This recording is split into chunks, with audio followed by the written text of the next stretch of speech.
Really our challenge. Get it hot where we want to see change and keep it slightly colder where we don't. We know that over 2,000 degrees the glass is fluid like honey, and at 1,000 degrees it is rigid like a window.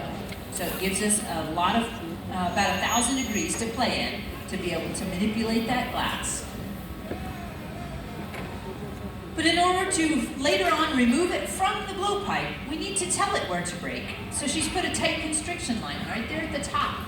We call that a jack line, and we call it that because the tool she's using right now is called a pair of jacks. So not real creative in the way that we title things, but those jacks are probably the oldest tool that we have in our collection. It makes it really easy to squeeze in constrictions, maybe set the blades on the side of a bubble to create a profile, and flip them around and use the flat top edge to help flatten things. But we can use those tools with a little bit of beeswax on them.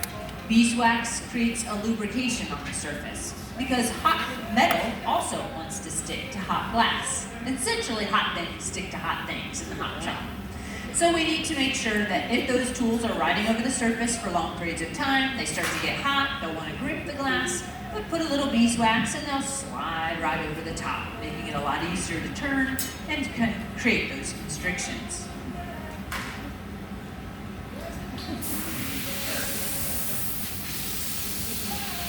So this is just an air compressed hose with air in it. So she's just using that to cool the top edge of the glass. I know it might seem weird to cool it and then go right back into our furnace, but since everything is about balancing temperatures, if the top of the form is a little warm and we want to make sure it stays stable, putting a little air on it before you go into that furnace just helps rebalance